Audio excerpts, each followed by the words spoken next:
18வது மக்களவையின் முதல் கூட்டத்தொடர் முடிவடைந்த நிலையில் தேதி குறிப்பிடாமல் ஒரு நாள் முன்னதாகவே ஒத்திவைக்கப்பட்டுள்ளது. மக்களவைத் தேர்தல் முடிவடைந்த நிலையில் கடந்த 24ஆம் தேதி மக்களவை கூடியது. தற்காலிக சபாநாயகர் பதவியேற்றதைத் தொடர்ந்து தேர்ந்தெடுக்கப்பட்ட எம்பிக்கள் மாநிலம் வாரியாக பதவியேற்றனர். இதையடுத்து சபாநாயகராக பாஜகவைச் சேர்ந்த ஓம் பிர்லா மீண்டும் தேர்வு செய்யப்பட்டார். ஜூன் 27ஆம் தேதி இரு அவைகளின் கூட்டுக்குழு கூட்டத்தில் குடியரசுத் தலைவர் திரௌபதி முர்மு உரையாற்றினார். குடியரசுத் தலைவர் உரைக்கு நன்றி தெரிவிக்கும் தீர்மானத்தில் நேற்று முன்தினம் மக்களவை எதிர்க்கட்சித் தலைவர் ராகுல் காந்தி பேசிய நிலையில் நேற்று பிரதமர் நரேந்திர மோடி உரையாற்றினார். இதையடுத்து அவையை தேதி குறிப்பிடாமல் ஒரு நாள் முன்னதாகவே சபாநாயகர் ஓம் பிர்லா ஒத்திவைத்தார். தேசிய மதுவிலக்கு கொள்கையை ஒரு கொள்கையாக இந்த அரசு கொண்டு வர வேண்டும். நாடு முழுவதும் மதுவிலக்கை அமல்படுத்த வேண்டும் என்று நாடாளுமன்றத்தில் விடுதலை சிறுத்தைகள் கட்சியின் தலைவர் திருமாவளவன் கூறியதற்கு முதலில் தமிழ்நாடு அரசிடம் கூறுங்கள் என்று நிதியமைச்சர் நிர்மலா சீதாராமன் பதிலளித்ததால் சலசலப்பு ஏற்பட்டது. குடியரசுத் தலைவரின் உரைக்கு நன்றி தெரிவிக்கக்கூடிய தீர்மானத்தின் போது பேசிய திருமாவளவன் நாடு முழுவதும் பரவியுள்ள போதைப் பொருட்களை ஒழிக்க வேண்டும் என்று கூறினார். கள்ளச்சாராயம் காய்ச்சப்படுகிறது. 4 மாநிலங்களை தவிர எல்லா மாநிலங்களிலும் அரசு மதுபானங்களை விற்பனை செய்கிறது. இது நாட்டுக்கு செய்கிற மிகப்பெரிய துரோகம், இளம் தலைமுறைக்கு செய்கிற துரோகம், மனித வளத்தை சிதைக்கிற ஒரு நடவடிக்கை. எனவே தேசிய மதுவிலக்கு கொள்கையை ஒரு கொள்கையாக இந்த அரசு கொண்டு வர வேண்டும். இந்தியா முழுவதும் மதுவிலக்கை நடைமுறைப்படுத்த வேண்டும். இதற்கு பதிலளித்த நிதியமைச்சர் நிர்மலா சீதாராமன் தமிழ்நாட்டில் ஆட்சியில் உள்ள தங்களின் கூட்டணி கட்சியிடம் முதலில் திருமாவளவன் பேச வேண்டும் என்று கூறினார். 56 people died due to illegal liquor. He should first preach there. He should first preach there. He should first talk there. Drug is rampant in Tamil Nadu. He should talk there rather than tell us, madam. இதனால் நிர்மலா சீதாராமனின் பேச்சுக்கு எதிர்ப்பு தெரிவித்து தமிழ்நாட்டை சேர்ந்த எம்பிக்கள் முழக்கமிட்டனர். ஓசியில் வறுத்த கடலை கேட்டு பட்டாணி கடைக்காரருடன் தகராறில் ஈடுபட்ட ஸ்ரீரங்கம் காவல் நிலைய சிறப்பு உதவி ஆய்வாளர் ராதாகிருஷ்ணன் பணியிடை நீக்கம் செய்யப்பட்டார். ஸ்ரீரங்கம் ராஜகோபுரம் அருகே பட்டாணி கடை நடத்தி வருபவர் ராஜன் பிரேம்குமார். நேற்று முன்தினம் இரவு இவரது கடையில் சிறப்பு உதவி ஆய்வாளர் ராதாகிருஷ்ணன் வறுத்த வேர்க்கடலை வாங்கியுள்ளார். வேர்க்கடலைக்கு காசு கேட்டபோது தன்னிடம் காசு கேட்பாயா என ராதாகிருஷ்ணன் அவரிடம் தகராறு செய்திருக்கிறார். இது தொடர்பான வீடியோ வெளியானது.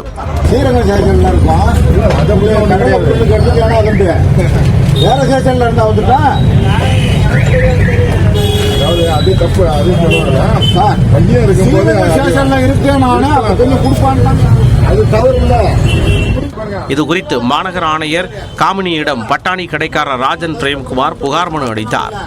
அதன் பேரில் விசாரணை நடத்திய மாநகர காவல் ஆணையர் காமினி சிறப்பு உதவி ஆய்வாளர் ராதாகிருஷ்ணனை பணியிடை நீக்கம் செய்து உத்தரவு பிறப்பித்தார். கோவை மருதமலை கோவில் படிக்கட்டில் யானைகள் முகாமிட்டதால் பக்தர்கள் 2 மணி நேரம் காத்திருந்தனர். கடந்த சில நாட்களாக மருதமலை வனத்தில் இருந்து வெளியேறும் யானைகள் அங்குள்ள குடியிருப்புகளில் உலா வருகின்றன. மேலும் மனிதர்களை தாக்குவதும் அதிகரித்து வருகிறது. இந்த நிலையில் இரவு நேரத்தில் மட்டும் மருதமலை கோவில் சுற்றுவட்டாரத்தில் உலா வரும் யானைகள் நேற்று கோவிலுக்கு செல்லும் படிக்கட்டில் முகாமிட்டன.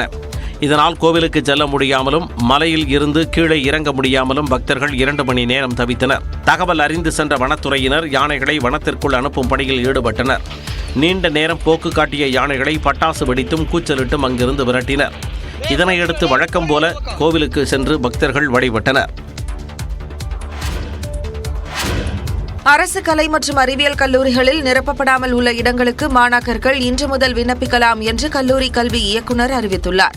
தமிழ்நாட்டில் உள்ள 164 அரசு கலை மற்றும் அறிவியல் கல்லூரிகளில் 2 சுற்றுகளாக கலந்தாய்வு நடந்து முடிந்துள்ளன. இந்த கலந்தாய்வுகளில் 63 விழுக்காடு இடங்கள் நிரப்பப்பட்டுள்ளன. இந்நிலையில் நிரப்பப்படாமல் இருக்கும் இடங்களுக்காக TNGASA இணையதளத்தில் மாணவர்கள் இன்று முதல் வெள்ளிக்கிழமை வரை விண்ணப்பிக்கலாம் என்று அறிவிக்கப்பட்டுள்ளது. பதிவு செய்யும் மாணவர்களை கல்லூரிகளில் உள்ள காலி இடங்களுக்கு அடுத்த திங்கட்கிழமை முதல் கல்லூரி முதல்வர்கள் சேர்க்கை மேற்கொள்ள அறிவுறுத்தப்பட்டுள்ளது. கலந்தாய்வுக்கு விண்ணப்பித்துவிட்டு வராத மாணவர்கள் கோரும் பாடப்பிரிவு காலியாக இருந்தால் கல்லூரி முதல்வர்களே முடிவு எடுத்து சேர்க்கை அளிக்கலாம் என்றும் கூறப்பட்டுள்ளது. பிற்படுத்தப்பட்ட பிரிவில் காலி இடம் இருப்பின் இந்த பிரிவு விண்ணப்பம் இல்லாத நிலையில் அதனை பட்டியலின மற்றும் பழங்குடியினத்தில் காத்திருக்கும் மாணவர்களுக்கு முதல்வரே ஒதுக்கலாம் என்றும், அதே நேரம் பட்டியலின மற்றும் மாற்றுத்திறனாளிகளுக்கான காலி இடங்களில் மற்ற பிரிவினரை நிரப்பக்கூடாது என்றும் கூறப்பட்டுள்ளது.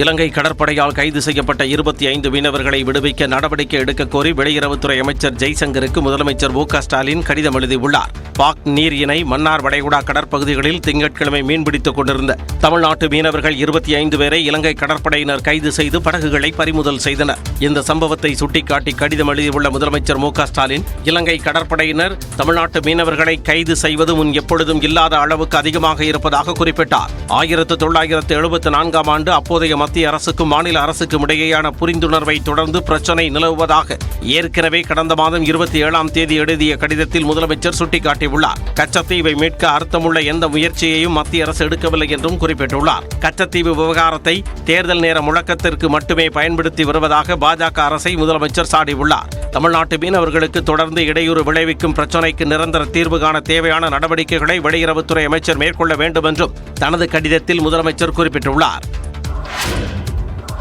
நிகழ் நிதியாண்டில் குறுவை, சம்பா, கோடை ஆகிய 3 பருவங்களிலும் பிரதம மந்திரி பயிர் காப்பீட்டுத் திட்டம் செயல்படுத்தப்படும் என தமிழ்நாடு அரசு தெரிவித்துள்ளது. உழவர் நலத்துறை அமைச்சர் M.R.K. பன்னீர்செல்வம் வெளியிட்டுள்ள அறிவிப்பில், நெல், மக்காச்சோளம், துவரை, உளுந்து, பச்சை பயிறு, நிலக்கடலை, ராகி, சோளம், கம்பு, தட்டைப்பயிறு, எள், பருத்தி, சாமை மற்றும் கொள்ளு ஆகிய 14 வேளாண் பயிர்களுக்கும் வாழை, மரவள்ளி, வெங்காயம், உருளை, கேரட், கத்திரி, வெண்டை, மஞ்சள், தக்காளி, பூண்டு, இஞ்சி மற்றும் முட்டைக்கோஸ் ஆகிய 12 தோட்டக்கலை பயிர்களுக்கும் பயிர் காப்பீடு செய்யலாம் என தெரிவித்துள்ளார். இதில் குறுவை பருவத்திற்கான பயிர் காப்பீடு ஜூன் 21ஆம் தேதி முதல் நடைபெற்று வரும் நிலையில் ஜூலை 31ஆம் தேதிக்குள் விவசாயிகள் பதிவு செய்யலாம் எனவும் அமைச்சர் கூறியுள்ளார். புயல், வெள்ளம் ஆகியவற்றால் பயிர் சேதம் அடைந்த பிறகு காப்பீடு செய்ய முடியாது என்றும் காப்பீடு செய்வதற்கான கடைசி தேதியை எக்காரணம் கொண்டும் நீட்டிக்க வழியில்லை எனவும் தெரிவித்துள்ளார். பெண்கள் தொழில் தொடங்குவதற்கான ஆலோசனை உள்ளிட்ட அனைத்து உதவிகளையும் வழங்க TN ரைசேனும் தமிழ்நாடு ஊரக தொழில் காப்பு மற்றும் புத்தொழில் உருவாக்க நிறுவனத்தை அமைச்சர் உதயநிதி ஸ்டாலின் தொடங்கி வைத்தார். சென்னை கிண்டி தொழிற்பேட்டையில் புத்தொழில் உருவாக்க நிறுவனத்தின் நிர்வாக அலுவலகத்தை திறந்து வைத்த அமைச்சர் இணைய சேவையும் தொடங்கி வைத்தார். மேலும் தொழில் முனைவோருக்கு வழிகாட்டவும் தேவையான சேவைகளை வழங்கவும் உலகளவில் பிரசித்தி பெற்ற பிளிப்கார்ட், HP, SI, CCI உள்ளிட்ட நிறுவனங்களுடன் அமைச்சர் உதயநிதி ஸ்டாலின் முன்னிலையில் புரிந்துணர்வு ஒப்பந்தங்கள் கையெழுத்தாகின. இதன் பயனாகத்தான் இன்றைக்கு இந்தியாவில் இருக்கின்ற மகளிரால் நடத்தப்படும் தொழில் நிறுவனங்களில் 13.5% 13.5% தமிழ்நாட்டில் இருக்கிறது என்பதை பெருமையோடு நான் தெரிவித்துக் கொள்ள விரும்புகின்றேன். தொடர்ந்து பேசிய உதயநிதி ஸ்டாலின், இந்தியாவில் தமிழ்நாட்டில்தான் மகளிர் தொழில் முனைவோர்கள் அதிகம் உள்ளனர் என பெருமிதம் தெரிவித்தார். TNPSC குரூப் 1 முதல்நிலை தேர்வுக்கான ஹால் டிக்கெட்டுகளை தமிழ்நாடு அரசு பணியாளர் தேர்வாணையம் வெளியிட்டுள்ளது. துணை ஆட்சியர், காவல்துறை கண்காணிப்பாளர், வணிக வரித்துறை உதவி ஆணையர் உள்ளிட்ட பதவிகளில் 90 காலி பணியிடங்களை நிரப்பும் வகையில் குரூப் 1 தேர்வுக்கான அறிவிப்பு கடந்த மார்ச் மாதம் வெளியிடப்பட்டது. இதன்படி முதுநிலை தேர்வு வரும் 13ஆம் தேதி காலை 9:30 மணி முதல் 12:30 மணி வரை நடைபெறவுள்ளது. இந்நிலையில் இந்த தேர்வுக்கு விண்ணப்பித்தவர்களுக்கு ஹால் டிக்கெட்டுகளை தமிழ்நாடு அரசு பணியாளர் தேர்வாணையம் வெளியிட்டுள்ளது. இதனை www.tnpsc.gov.in, www.tnpscexams.in என்ற இணையதளங்களில் பதிவிறக்கம் செய்து கொள்ளலாம் என அறிவிக்கப்பட்டுள்ளது.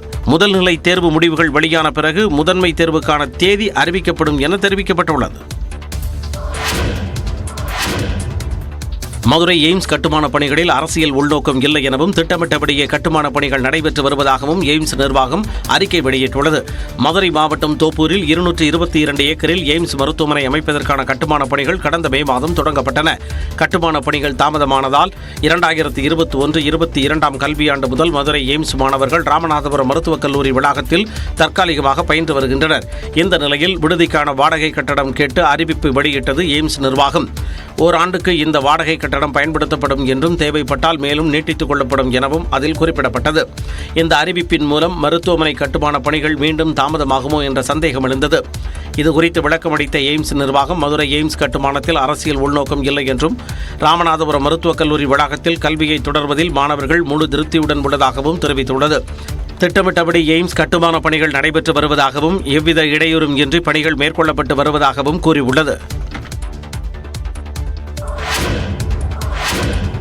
சென்னை மாநகர காவல்துறையில் நுண்ணறிவு பிரிவு DIG மற்றும் இணை ஆணையர் அந்தஸ்தில் புதிய பதவி உருவாக்கப்பட்டுள்ளது.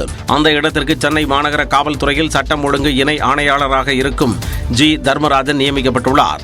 இதேபோல சென்னை மாநகர நுண்ணறிவு பிரிவு காவல்துறை கண்காணிப்பாளராக இருந்த அரவிந்த் திருச்சி மாநகர துணை ஆணையராக பணியிட மாற்றம் செய்யப்பட்டுள்ளார். அசாம் மாநிலத்தில் தொடர் கனமழை காரணமாக ஏற்பட்ட வெள்ளத்தால் 6.5 லட்சம் மக்கள் பாதிக்கப்பட்டுள்ளனர்.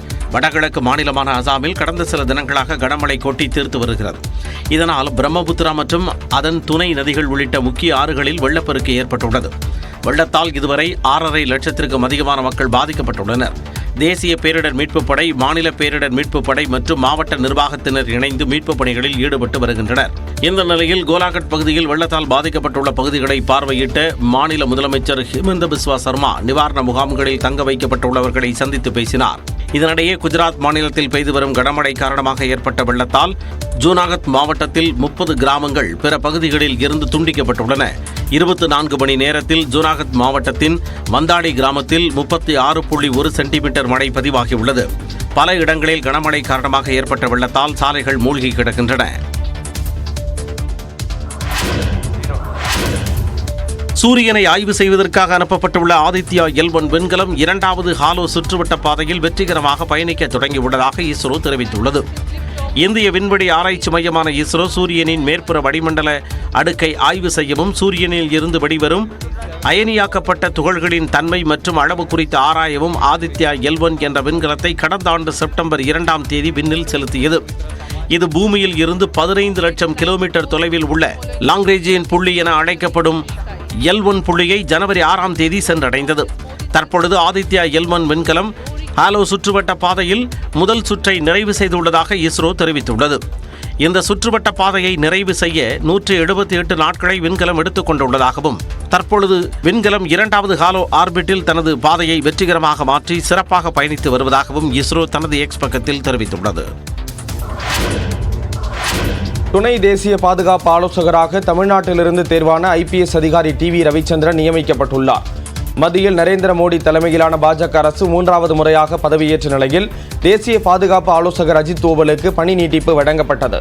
இந்நிலையில் துணை தேசிய பாதுகாப்பு ஆலோசகராக இருந்த ராஜிந்தர் கண்ணாவை கூடுதல் தேசிய பாதுகாப்பு ஆலோசகராக நியமித்து பணி நியமங்களுக்கான அமைச்சரவை குழு ஒப்புதல் அளித்துள்ளது. ரா அமைப்பின் முன்னாள் தலைவரான ராஜிந்தர் கண்ணா கடந்த 2018ஆம் ஆண்டு முதல் துணை தேசிய பாதுகாப்பு ஆலோசகராக பணியாற்றி வந்தார். மேலும் தமிழ்நாட்டிலிருந்து கடந்த 1990ஆம் ஆண்டில் IPS அதிகாரியாக தேர்வு செய்யப்பட்ட TV ரவிச்சந்திரனுக்கு துணை தேசிய பாதுகாப்பு ஆலோசகர் பணி வழங்கி பணி நியமங்களுக்கான மத்திய அமைச்சரவை குழு ஒப்புதல் அளித்துள்ளது. உளவு பிரிவு சிறப்பு இயக்குநராக செயல்பட்டு வந்த அவர் 2 ஆண்டுகளுக்கு புதிய பதவியில் இருப்பார் என்று அறிவிக்கப்பட்டுள்ளது.